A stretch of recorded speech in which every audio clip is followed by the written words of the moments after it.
Hi, friend. When it comes to writing emails, have you sat at your computer and thought, I don't know what to write, or what should this subject line be? And if you have, then you are not alone.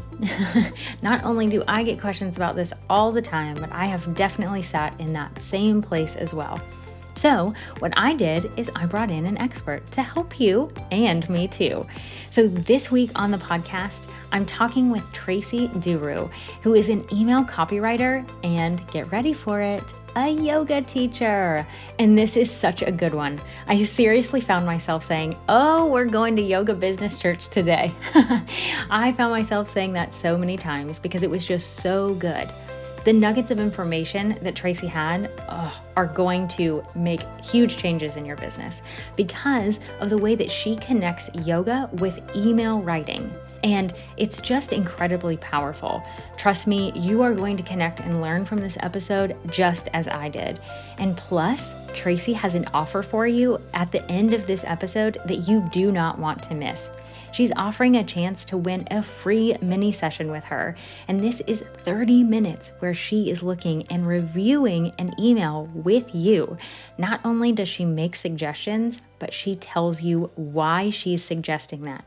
So you get to learn so much from her in just 30 minutes. And this is actually why I brought Tracy on. So yes, she is the expert on email writing and she is a yoga teacher. And I found her because Tracy was hired by one of my members inside my membership to review some emails. And shout out to Kate because she reached out to me and said, Amanda, I hired this copywriter and she was amazing. And this is actually her exact words. These are Kate's words that she told me. And once I heard these words, I knew I had to connect with Tracy. So Kate said this: I just had an amazing meeting with a copywriter who works in the yoga industry. I thought she would take what I say and make it not sound anything like me or scrap all my ideas, but she put them into a much easier way to read that was more personal and grabbed attention even more. She was amazing. So when I heard that, I knew I had to connect with Tracy. So I did, and oh my gosh, I'm so glad we did connect because she is incredible and you're about to learn so much from her. But before we dive into this incredible interview, I want to first welcome you to the Marketing Yoga with Confidence podcast. I'm your host, Amanda McKinney, and I'm so glad that I have the honor of spending time with you today. I know that you have so many options when it comes to podcast, so I'm truly honored that I'm in your earbuds right now. Thank you so much for your time and your energy. You are going to be glad you listened in, I promise. And this episode is brought to you by my brand new course, 5 weeks to confident yoga marketing. And the doors are open right now. And dear friend, I want you in there because this is the first launch of the course. And because of that, there's a special rate of $199. For just $199, you get to go through a 5-week course and set your marketing foundation for your business. All you have to do is go to marketingyogawithconfidence.com/course to learn more and sign up. And trust me, you want to take action on this right now. The doors are closing soon, and I want you to get in this first launch because it's a better price. And because you're going to have so many people going through this course with you. All of my current members who are inside the membership will be going through the course with you as well. So you're going to have such an incredible support group in this first time. So I want you in there. And if you want a sneak peek of how I teach inside the course, make sure to go back and listen to episodes number 28 and 29. Because what I did is I released 2 of the lessons that live inside the course so that you can see if it's for you. So go to marketingyogawithconfidence.com/course to learn more and sign up. I really can't wait to see your name pop up on the list. But let's go ahead and dive into the conversation with Tracy about email copywriting.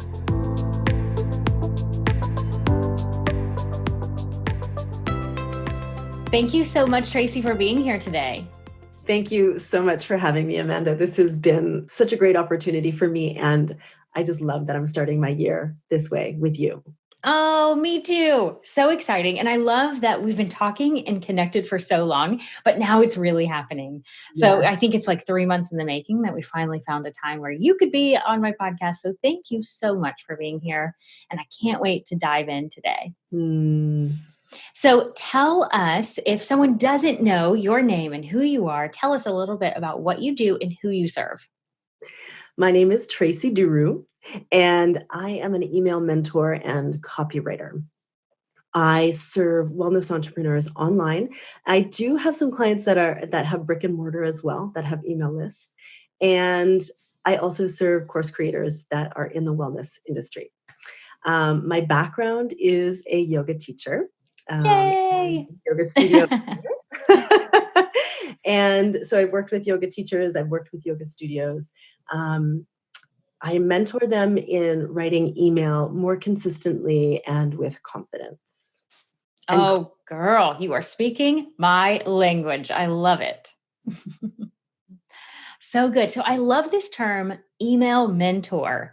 Can we just dive in on that? I know that it's probably not on the topics that you thought we would talk about today, but I love that you got to that title. Can you talk about how you ended up with the term mentor instead of coach or strategist or whatever else it could have been? yeah, so pretty much right from the beginning, when I started taking clients as a copywriter, I was working with the client, and I work with mostly people that aren't necessarily ready to take on a copywriter and have the copywriter do all of the work for them. I'm working with business owners that have been in business for 2 to 3 to 4 years, but their email and their marketing game is new to them. So they've been in business doing all of the other things, but they're just starting to get into their marketing game. So they know a lot about their business and they want to learn more. And what they want, instead of hiring someone to do the work for them, they love the idea of working with someone so that they can get the work done. They have an accountability partner, but they also learn about copywriting for their business, which is an essential skill. That is so good and right up my alley, as you know.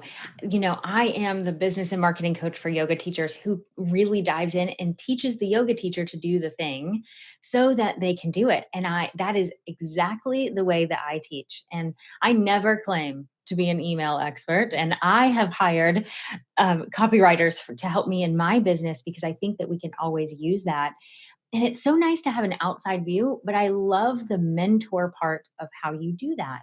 That is Mhm. fantastic, and teaching and learning along the way is so, so powerful.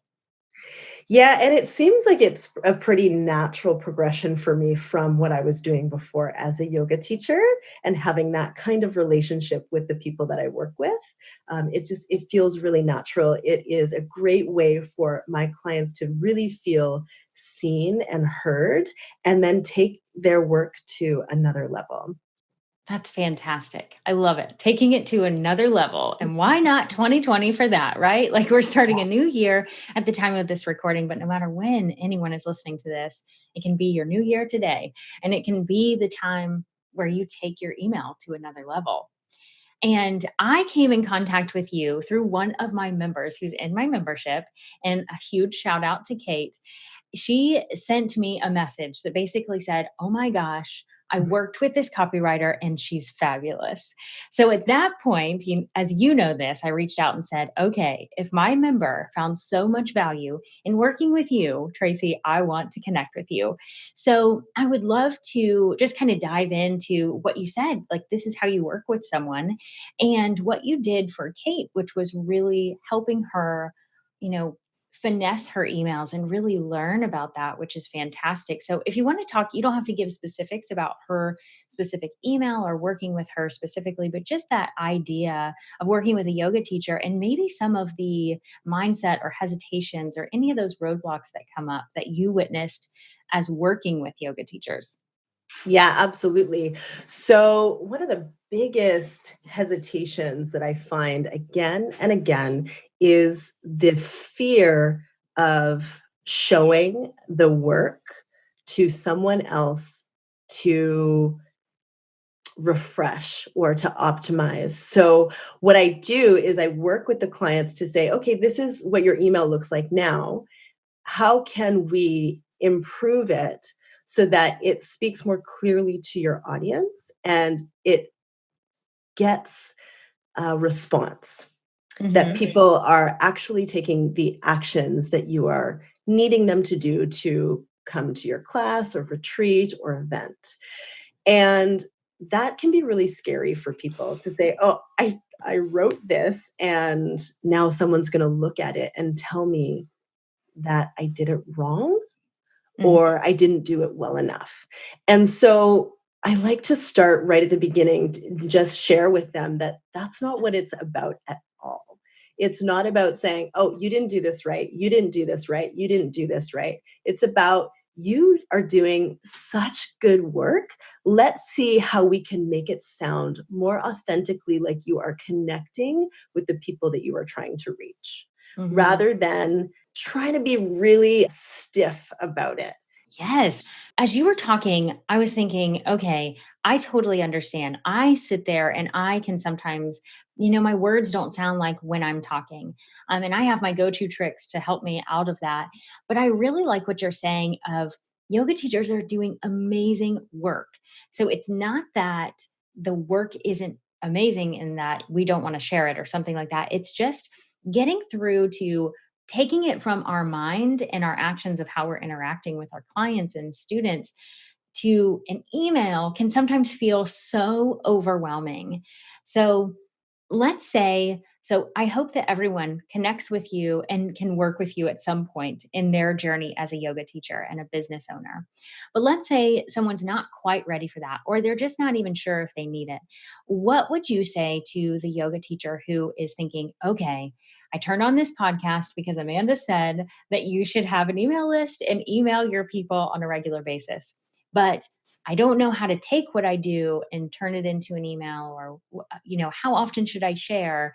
Um, like all of those questions that come up, what would you say to that yoga teacher right now as she's got her earbuds in, she's on a walk, she's driving her car, she's doing whatever it is, and she's nervous? The first thing that I would say is to take on the mantra of connection over perfection. Ooh, yes. Yes, Because girl. you can think of the emails that you're starting to write as an experiment. You're trying to see what is going to work for you and your audience, what is going to get opened, what is going to get the responses. And you have to start doing the work to figure that out, to get the data. It's Mhm. not going to all of a sudden click and then you're going to write emails that are going to get all of the responses that you want and going to sell all of the courses or all of the events. It's something that you have to put into practice, which we are asking of our students all of the time. So Right. it's taking those teachings that we are saying all of the time to our students to say, show up, do the work, and applying that in our business and in our email marketing. Connection over perfection. That is so good. And it's so true. We ask our students all the time to start where they are and not judge themselves, not be upset with where they are today. And where they are today might be different from tomorrow and yesterday. And so we need to do that in our business and we need to do that with email, but we also need to show up consistently. So if someone is listening and they're in my course or my membership, then they know that this is how I teach is I want people to get to a place where they're emailing their list on a weekly basis because it makes sense for a yoga teacher, especially if you're trying to build your in-person in like trying to build your in-person classes, like you have weekly classes most likely. So it makes sense to email your list and tell them where you're going to be every single week. But that is so scary for a yoga teacher who is brand new to email marketing. So I say start once a month and Mhm. then build up to twice a month and then every week. And it takes a process to get there, but showing up consistently is important. So that's what I teach in terms of frequency. And so I just want to tell all the yoga teachers listening right now, like, you don't have to start weekly. I want you to get there because it makes sense. And most likely you'll figure out that you have so much more to say and you'll want to email your list more and more. But you have to start somewhere. And so starting and just saying once a month, you're going to email your list and give them something of value and tell them where you're going to be that week or how they can work with you is just so important because then we learn and adjust and can take it one step at a time. Yeah, I love that. And it really sets yourself up for the success of it. If you all of a sudden you go from not emailing a list to saying, I'm going to email my list every single week, but feel all of this fear and overwhelm, like that's not setting yourself up for success. And it's definitely not the energy that you need in your life. Right. So, start with a monthly, and then work your way up. I love that you say that. Another thing that I just have to share again and again with my clients, and I think this really applies to yoga teachers will get it in the way that they also share this with their classes, is that you need to get used to sitting in the discomfort of knowing that someone isn't going to love your email. Right. Someone isn't going to agree with how you're saying it or what you're saying. That is just reality. And the discomfort of you're going to send an email and someone is going to say, I didn't want that, unsubscribe. Oh, that unsubscribe word is like a bad word to so many people. And right. And I say the same thing. Like there are going to be people that unsubscribe, and that's a good thing because they're not your people. They're Yeah. not the people who are going to show up to your class or to buy your online course or to whatever your offering is. They're not the ones that are going to buy it. But I also know that it hurts and it's uncomfortable. And I totally understand. So I'm glad you're bringing that up Yeah. and saying to sit in that discomfort that not only someone might unsubscribe and they will, but also someone just may not like what you say. Mm.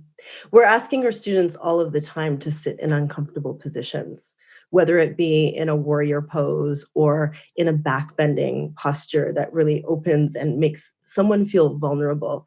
Apply that to email and how you show up for your email. Email what you're teaching, email how you're teaching. We're also asking our students often to not grasp, to not clench. There is the yama aparigraha, where we're saying, let go of what is not serving you. And you can apply that to those who are unsubscribing. Let them have their space. It is for you because you are letting go of subscribers that don't need to be in your space. They're not your people, as you had mentioned.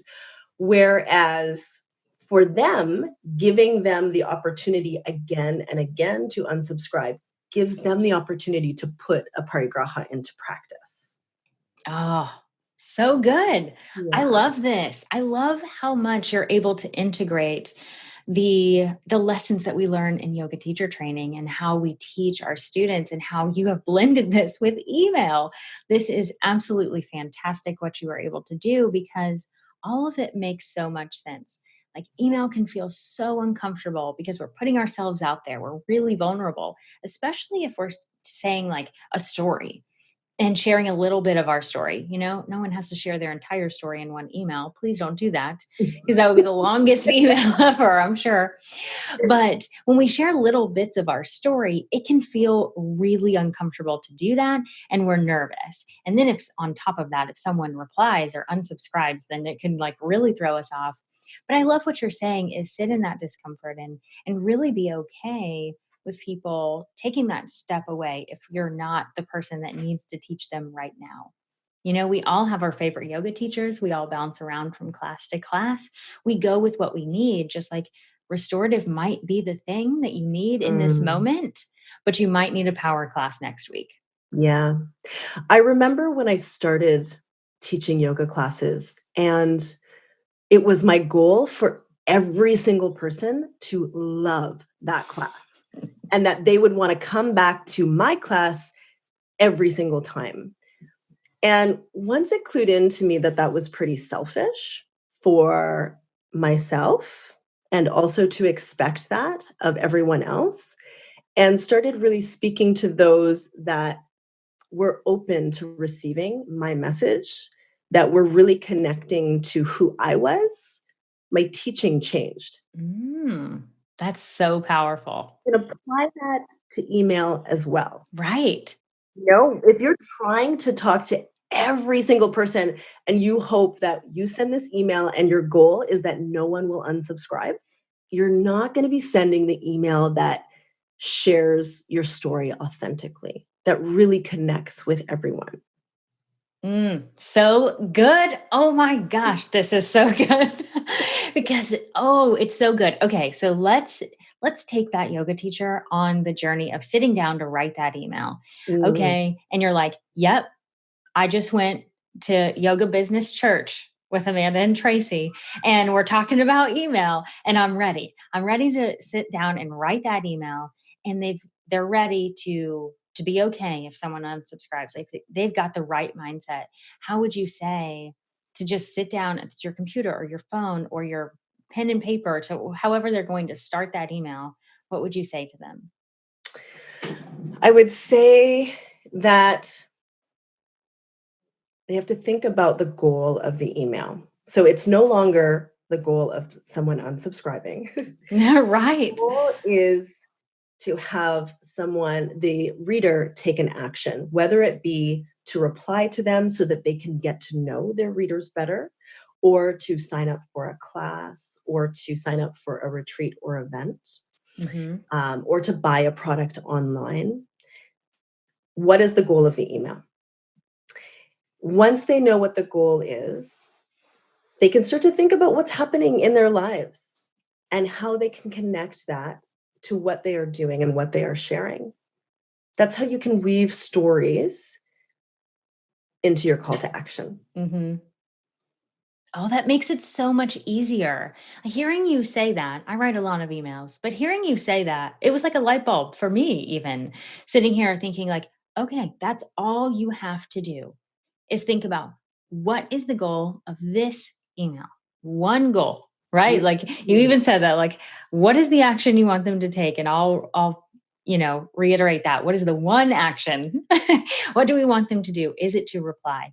Because I do want to make sure that we say it doesn't always have to be a paid action. It can be, Mm-mm. but it doesn't have to be. It can be to reply or to jump in your Facebook group or to follow you on Instagram or to buy your online course or go to your class, whatever it is. So, what is the one goal? What is the one action you want them to take? And then, how does that tie in to your life? And coming up with weaving in a little bit of storytelling in there is perfect.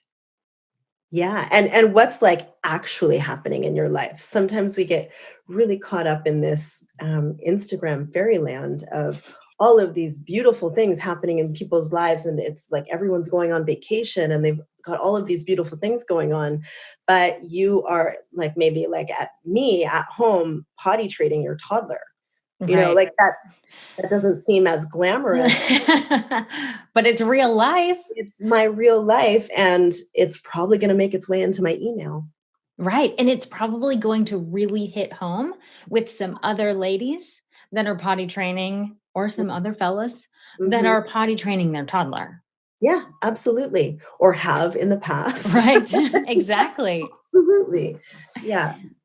Oh, that's so good. So being authentic is obviously something that we want to be. Um, and there's that fine line of you want to share part of your story, but not too much of your story. Right. Mm, Like there's that. I get a lot of questions about that of and my answer when I get those questions is really like, what are you comfortable sharing? And I always suggest to do little snippets, not your whole story. And I mhm. think that is really helpful because sometimes the whole story is a big story. Your life is a really big story. Um, and so little snippets are good. And it's what you're comfortable with. You don't have to share your entire story or even half your story. It's always up to you. Yeah, once you decide your goal and you have a story that you can weave into that call to action, and you get to writing, which that can be the most challenging part is just, like, that starting. Hmm. And how do you just start? Well, you just start. And Yes. that I know it's hard, but it's like you gotta take that really hard step to get started. The and then write, just write and write, and maybe your entire story will come out, Hmm. but then it's your job to, like, cut it back. Go through Mm, it and see what is, like, not necessary. right. If you were putting someone into a yoga pose and you gave them every possible way to get into that yoga pose and gave them every cue and gave them every muscle and gave them every like stretch they were getting and gave them like the whole history, like it, you would never get through a yoga class. No, it would be a 17-hour yoga class for one Yeah. pose. So you are, when you are teaching, you are really applying and using the cues and the words that get someone from A to B as quickly and safely as possible. And Mm. efficiently as possible, Hmm. I should say. Maybe not quickly, but as efficiently and safely as possible. So you're using what is necessary. You're only using what is necessary. So apply that to your email. Use what is necessary, and everything else you can just cut away. Oh, that's so good. And I would say put it in another Google Doc. If you're writing in a Google Doc, which is what I suggest, because then it's always there. Yes. If you write it on a piece of paper, that could get thrown in the trash. So Mm. Google Docs is my preferred method. And so I would say cut it out and put it in something else because you might use another snippet of that story in another email. It Yeah. could give you another idea for something else, and then you've got more content. Or maybe it's a long blog post or an article or podcast episode or whatever your main piece of content is. It could then become a bigger piece. Yeah, absolutely. And I love that you mentioned a Google Doc. I love to work in Google Docs as well. Um, I learned a really great, I can't remember even where this came from, but a great tip that I have to share, which I got from someone else, is to shorten the margins on your Google. Yes. Yes, this is I did not know this until I worked with a copywriter Mm, and she just did it in the yeah, Google Doc and I was like, "Stop it. This is magic. I can't even. I can't even." So, yes, please share since I just interrupted you. But thank yeah. you for sharing my excitement with this amazing tip that is super easy to do. It's super easy to do. And the reason why you do it is because most people are reading their emails on their devices these days. Mhm. So it gives you a better view of how it is being received. And that can really help with the cutting back. Because if you write a story that doesn't look that long, but it's got the regular margins, and Right. then you put that down, it's like there's gonna have to be a lot of scrolling Mhm. to get through to the point, to get to the call to action, to actually reach the goal that you are trying to share. Right. So, Yes. So for all of my yoga teachers who want the details, I'm going to give it to you. So typically in a Google Doc, the margins, I'm looking at it right now, is at 6.5. The little marker is at 6.5 inches, and I want you to move it to 5. mm, So if you move it to 5, you can get a pretty good snapshot. I don't know if that's what you do. That's what I have seen. yeah. So you might even do a little bit smaller, but I have gone down to 5. 4 or 5 is great. Yeah, and Awesome. it'll give you a completely different view. It really is really helpful. And this is one of those really tactical tips of using Google Docs and writing it and putting those margins down and really looking at it. I also find that that's when I'm like, "Ooh, there needs to be more spaces." Like hard line breaks to give space between these paragraphs or, "Ooh, I want to bold that sentence." Like Yeah, you can really start to visualize, which is down the road when you're working on the email after you've written and edited and then you're really doing the formatting, but you can really get a sense of what it looks like to receive the email and actually how many times you're going to have to scroll. yeah, yeah. Another tip that some of the teachers that are listening might find really helpful is if there is if they're dealing with that blank cursor syndrome, Mhm. call it, Google has a great voice typing option. Oh yeah. So instead of trying to sit and write, you could approach your first draft as it like and speak it. And that might feel easier because you are used to communicating that way with your classes, with your students.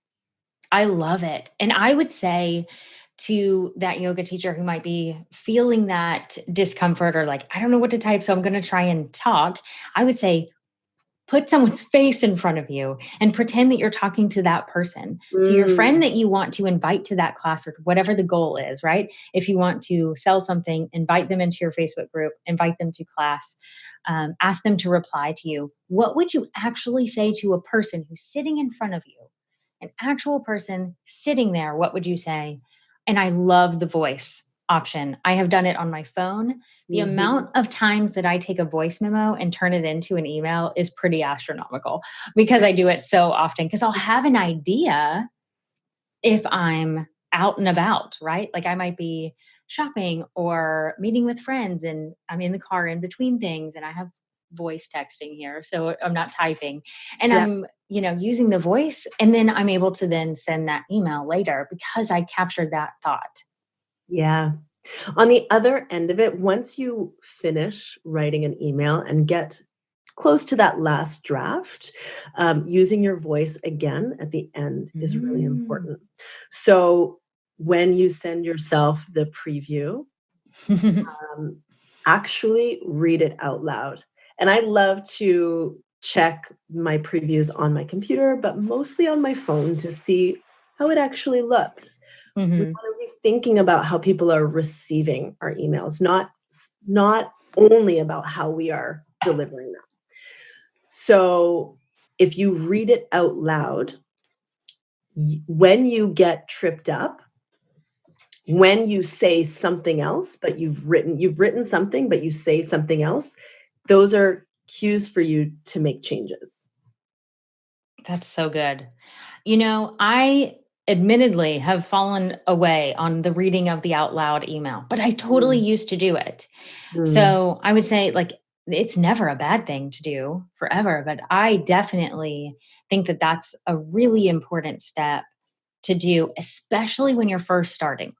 absolutely. If you are just starting to send regular emails, this is a great step to take once you have the edited version and you're sending that test. So, to recap, I want to go through these steps and make sure that we really capture them. So to go over those really concrete steps because you did such a beautiful job with outlining a process, and so I want to make it really really easy for someone to follow that process. So the first thing is to sit down and say, what's the goal? What is the action that I want this person to take when they're reading my email or after they read my email? Once you have that goal, the next step is to start writing and just start, whether that's writing, typing, or voice to text, however that is, just start. Push through that discomfort and just start. Step number 3 is to edit it down. So if you recognize that the email is really long, you need to edit it down and only use what's necessary. I really liked how you pointed that out, that that's what we do as a yoga teacher and sharing a pose. And if we give too much information, it's going to overwhelm our students. So it's the same thing in email with that. The fourth step is the Google formatting. And what a great tool this is to work with those margins, maybe do some line breaks, meaning giving space in between the paragraphs or bolding some text, really visualizing what it's going to look like in an email on a phone or a desktop. And step number 5 is testing the email. So sending a test email to yourself. And if you've gone away and you're multitasking, I want you to come back, come back to me and listen to this step because a lot of people miss this one. And it's sending that test to yourself so that you can see it and not only see it, but read it out loud so that you can make any changes. Because if you have talked through the email, you'll probably catch any changes that you need to make at that point. And then step number 6 is scheduling. Dear yoga teacher, please don't do all this work and don't send it. Please don't do that. Don't do that to yourself. Please send the email. You've done all the work. Now it's time to schedule and send it. So, those are the 6 steps that I think you laid out in a wonderful way. Tracy, thank you so much for doing that. And the one other thing, and it's in those steps, included in that, is the subject line. Can we Mm, talk about subject lines a little bit here? yes. Because that is where I think some people don't send it because they're really uncomfortable, maybe not even uncomfortable. They're nervous about not using the right not that there is a right or wrong. Subject line, people are really nervous about that. So as I'm working with yoga teachers, they do a lot of work on the email and they're really not as comfortable with subject lines. So any tips you have on subject lines? Absolutely. The subject line is so important. And like your email has one goal, your subject line has one job, and that is to get your email opened. Mm-hmm. So it's a pretty like it's got some weight to lift, right? Mm-hmm. It shows up in an inbox that is flooded with emails. These days, everyone is getting a lot of email, and your subject line, you really want it to pop. So, as I mentioned earlier, when you get started, you need to embrace that you'll be experimenting. Mm-hmm. And with subject lines, a lot of software gives you the ability to split test your subject lines. So you can use two and see what people are responding to. So I highly recommend split testing. You'll want to land with two, but you're not only going to write two. I got some really, really great advice early in the game to write at least 25. And that felt like overkill at first, but it's so necessary to just get it out. And they might even look really similar, they might start to look really different. You can split test out of two that you picked from those 25. I This, love it. this I is have heard this too. And just to say, you can use this 25 list for so many things. Like I mm, have named products, I have named podcast episodes, I have used it for subject lines. Like there is no stopping this method of 25. And I know it feels like overkill. I mm. totally know. Like you'll get to about 15 and think, I'm done. I've hit my limit. I can't think of anything else. And why would I keep going? But the magic that comes with 25 Mhm. is pretty amazing. And so I totally agree. And you can also experiment with when you write the subject line. So you don't have to start with your subject line. You can, but you can also write your email and then do the subject line. So instead of writing the email and then pulling one line out of the email and making that your subject line, like go a little bit deeper than that, go further than that. And what is the email? What is the goal? What is it about? How are people going to be interested to actually read that email? Experiment with long subject lines, short subject lines with emojis, without emojis. Subject lines, you want them to feel, again, like they are making an authentic connection. So, would you send an email to your bestie with a subject line in all caps? No, No, not likely. not likely. You would probably use some slang. Hmm. It might not be grammatically correct, like it might not break all the rules, but it just Right. feel like you're talking to them, Right. right? So experiment with that. I love that. Thinking about really, really tapping into how you talk. So Yes. when I talk about emojis, so this comes up in email and on social media, and I say to people, if you don't know if you use emojis or not, look at your text messages. Yeah.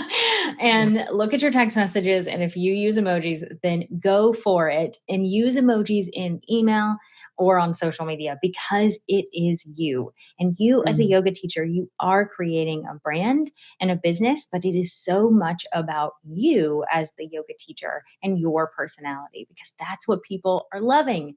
They Yeah. love to come to your class or to listen to your meditation or whatever the case is. So, really speaking like you and embracing that. You know, I mean, there's silly things that we all say. We all have a thing that we say, whether we like it or not, right? Like, just anything that can come to mind that you're like, oh, my friends say I say that all the time. Mm. That's what you should say. There's things that you should say in your email. Don't be offensive. Like, I mean, I shouldn't even say that because you're probably going to offend someone along the line, but, be aware of who you're sending your email to, but really Mm. be authentic to you. And that means the subject line too. Yeah, absolutely. If you're looking for inspiration in regards to subject lines, you can use your inbox Oh, yeah, as that's a good one. inspiration. And if you were to think back to just opening your emails this morning or yesterday, and the emails that popped out that you opened right away, Right. not the ones that you scrolled past and said, maybe I'll get to that. The ones that Mm, you were like, oh, what? What's happening? that's What so are good. the subject lines? And you can do a search for that mailing list and just get inspired by what is connecting to you. I really like that advice. It's so easy. Go to your Mm. inbox and see. And on that note, yes, you're seeing what's grabbing your attention. And we're not always our own ideal student. We're not always the dream student for our offerings. Sometimes we are. Like sometimes it's us 3 years ago or 5 years ago or whatever. Yeah, But also understanding, like, if it caught your attention, how could you tweak that to catch the attention of your dream student? So maybe you don't use the same exact words, but you use the absolutely. concept. Like, was it a numbered list? Those usually get attention.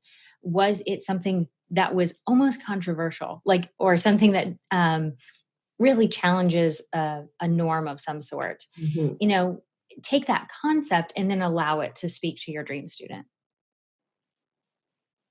So good. So Absolutely. thank you so much for diving into subject lines, because that one's a really tough one, and likely one that I was sitting here thinking I should probably do another podcast episode just on subject lines at some point because I get so many questions about them. And I actually had a really cool experiment that I did inside my membership with subject lines. So I might dive into that one. And if I do, I will make sure to go back and link this in the show notes for sure. Awesome. But you are doing something really incredible for my audience. And I want to give you the opportunity to talk about it, because now we've talked about email and like all encompassing the process in which writing an email, any type of email, and subject lines. And you are so good at what you do and really focusing. You're in the wellness space, but you can speak to yoga teachers so well because you are one. And you've worked with so many yoga teachers and yoga studios. So I would love for you to share what you are offering to my amazing audience. Thank you so much for doing this. And there is a giveaway. So listen up. If you're multitasking, you definitely want to come back because there is a free giveaway that Tracy is offering. So go ahead and share what you're offering.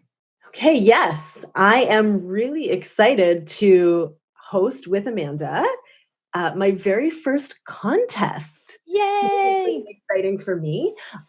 We are asking yoga teachers to write an email.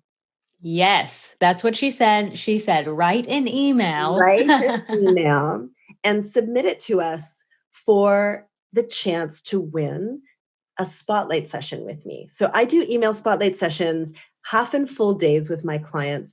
That gives us an opportunity to look at numerous emails, typically a sequence of emails, and do the work that we talked about before, where we say, oh, you're doing really great work. How can we optimize this? How can we better connect with the people that you want to be speaking to? So I'm offering a 3 free mini sessions, 30 minutes with 3 of your audience members. Yay! So, 3 of you listeners. So, who's it going to be? Who's going to raise their hand? 3 random winners are going to be chosen for a 30-minute session. So, each 3 of you, you'll get 30 minutes each with Tracy. That's amazing. If you have ever worked with a copywriter before, copywriters are very expensive, and rightfully so, because they are doing really amazing work. So, this is a great opportunity for sure. So, listen in to the details for sure. So, 3 random winners are going to be chosen, and all you have to do is submit an email. So, there is a form in the show notes for this episode. Go to marketingyogawithconfidence.com/podcast, find this episode, and go to the show notes. You'll see the form. And all you have to do is put in your name, email, and the email copy. So, I do want you, Tracy, to talk a little bit about what they need to submit in the email copy section, because I know that there's going to be some nerves. Like you said at the very beginning of this, people Yeah. are often really nervous to submit an email. So, what do you want them to submit in that section? Well, to get the best value out of the 30 minutes, it would be ideal for them to submit an email that they are getting ready to send out in the next week or so. So it's an email that they've written that they're getting ready to send out, and they can schedule right at the end of 30 minutes. If that isn't the case, if they are just starting with email, if they haven't written one in a while, and the idea of writing an email induces some panic, I want them to let that go and start to write just a draft of an email that they would like to send out. The draft can include a lot of bullet points if they'd like. Hmm. And the draft could be from a voice to text in the Google Doc. The email copy will need to be submitted in a Google Doc, and you'll see the details of that on the form, and something that can be shared with me so I can view it. If they have emails that they've sent in the last month that they would like to be reviewed so that they can learn and use that as a template for moving forward, they can also submit that. That is so good. Everyone listening, please, please get to your computer and actually submit this. This is so powerful. You have no excuse not to submit your name for this, because you're hearing Tracy say it can be an email that you've already written. It can be an email that you're not sure, you're writing bullet points and you just know your goal. Or you can do one that you've already written and sent as a review. That is a copy and paste situation, my friend. You can go into your email service and copy and paste and put it in and submit. This is your chance to get an amazing copywriter on your email, her eyes on your email, and give you immense value for this. You definitely want to do this. And all of the details are outlined in the show notes at marketingyogawithconfidence.com/podcast. Find this episode show notes and absolutely take those steps. It is going to be absolutely worth your time that it will take to do that for sure. So, thank you so much, Tracy. This has been an incredible episode, so packed full of information. I have notes I've been writing down furiously for myself and for all the yoga teachers listening. Thank you so much for sharing your time with me today. Thank you so much, Amanda. There is one more thing that I Yes. wanted to share with you, and I think this will really resonate with the teachers that are listening. And I'm going back to what you talked about in frequency and sending emails on a regular basis.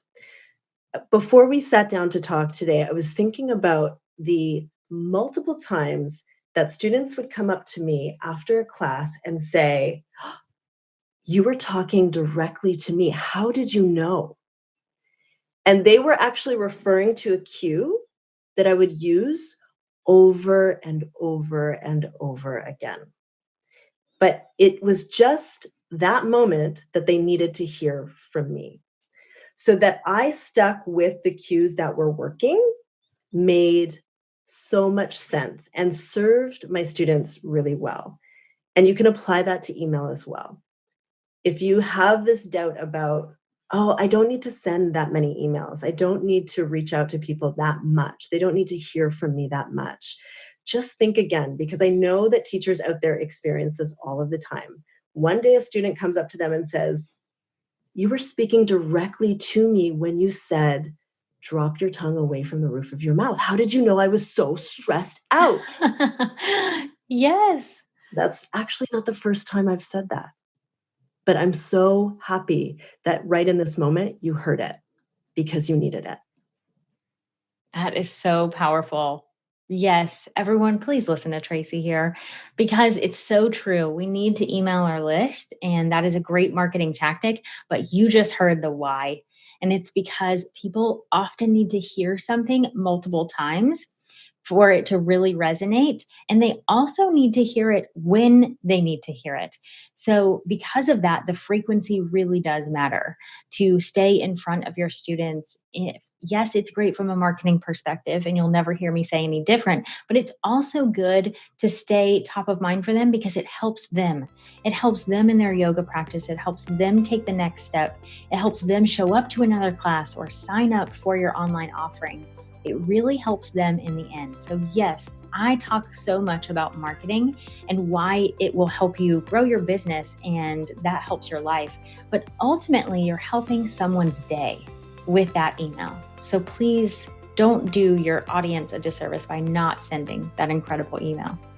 Thank you so much for sharing that last little nugget of information. It was so good. I'm glad you snuck that in there. But thank you so much, Tracy, for being here. Thank you for spending your time with me today and sharing your incredible information with my amazing audience. Amanda, I am so grateful. Thank you so much.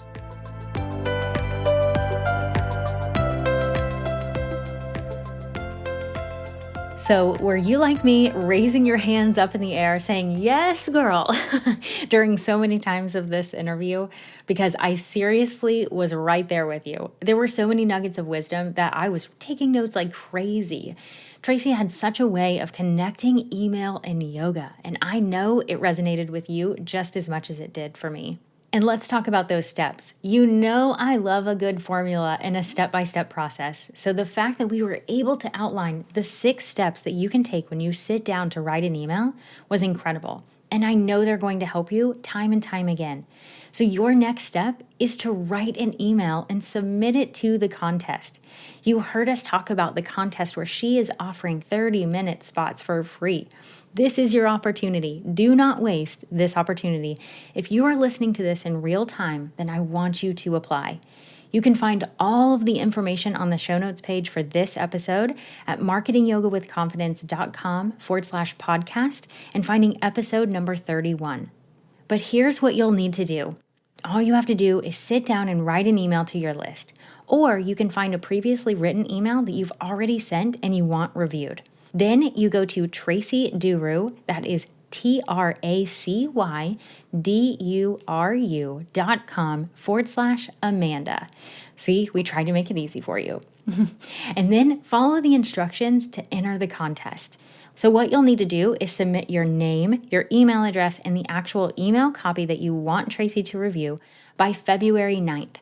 By then, you will be entered into the contest, and then Tracy will let you know that week who won. So she will be reaching out to the random winners that are selected. And if you're listening to this in the future and you miss that deadline, it's okay because Tracy has something for you too.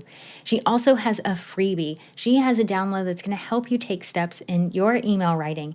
So make sure to go to the show notes page and check that out. It's marketingyogawithconfidence.com/podcast and then finding episode number 31. So I don't want you to miss this chance. Whether it's entering the contest or downloading her freebie, both are great options. So until next time, give yourself permission to write emails to your audience and grace along the way. I'll talk to you soon.